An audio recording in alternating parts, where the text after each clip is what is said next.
السلام علیکم ورحمۃ اللہ وبرکاتہ۔ محترم ناظرین، رمضان کا چاند طلوع ہو چکے ہے، مگر غزہ میں یہ وہ رمضان نہیں جس میں مسجدیں روشن ہوں۔ یہ وہ رمضان ہے جہاں آسمان روشن ہے اور زمین زخمی ہے۔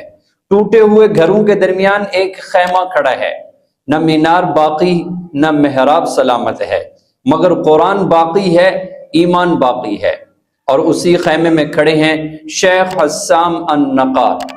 جب تکبیر بلند ہوتی ہے، اللہ اکبر کی صدا آتی ہے، آواز میں لرزش نہیں، درد ہے۔ لہجہ ٹوٹا ہوا نہیں، مگر دل ٹوٹا ہوا محسوس ہوتا ہے۔ صفیں مکمل نہیں، کچھ لوگ مٹی پر، کچھ کھڑے، کچھ آنسو پوچھتے ہوئے، اور کچھ وہ ہیں جو پچھلے رمضان صف میں تھے مگر اس رمضان صرف یادوں میں ہیں۔ تلاوت کا آغاز الحمدللہ رب العالمین سے ہوتا ہے۔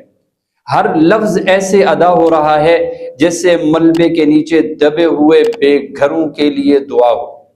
جب آیت رحمت آتی ہے تو آواز میں نرمی اترتی ہے، اور جب آیت عذاب آتی ہے تو گہرائی بڑھ جاتی ہے۔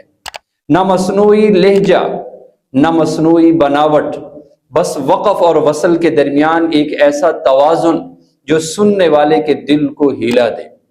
خیمہ وہ جو آج مسجد بن گیا ہے، یہی قالین، یہی زمین ہے، یہی آسمان، یہی چھت ہے۔ دور کہیں دھماکوں کی گونج ہو سکتی ہے، مگر اس خیمے کے اندر قرآن کی آواز غالب آ رہی ہے۔ ایک بچہ آنسو پونج رہا ہے، ایک بوڑھی ماں ہاتھ اٹھائے بیٹھی ہے، ایک نوجوان خاموشی سے سجدے میں گر پڑتا ہے۔ یہی صرف تراویح نہیں، یہ صبر کی نماز ہے، یہ امید کی نماز ہے۔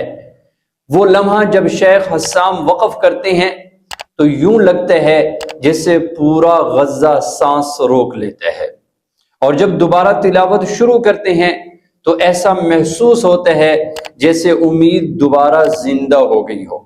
مسجدیں گر سکتی ہیں مگر سجدے نہیں گرتے، دیواریں ٹوٹ سکتی ہیں مگر قرآن کی صدا نہیں ٹوٹتی۔ رمضان کی پہلی رات خیمے میں کھڑے ہو کر انہوں نے صرف نماز نہیں پڑھائی، بلکہ ایک زخمی قوم کو حوصلہ دیا ہے کہ قرآن باقی ہے، رحمان باقی ہے، رب کا نام باقی ہے۔ ذرا آپ بھی اس تلاوت کو سنیے اور محسوس کیجئے، اور آخر میں اپنے غزہ کے مسلمان بہن بھائیوں کے لیے دعا ضرور کیجئے کہ رمضان المبارک کے مہینے میں اللہ تبارک و تعالی انہیں ظالموں کے ظلم سے نجات عطا فرمائے۔ وعلم آدم الأسماء كلها ثم عرضهم على الملائكة فقال أنبئوني بأسماء هؤلاء إن كنتم صادقين قالوا سبحانك لا علم لنا إلا ما علمتنا إنك أنت العليم الحكيم۔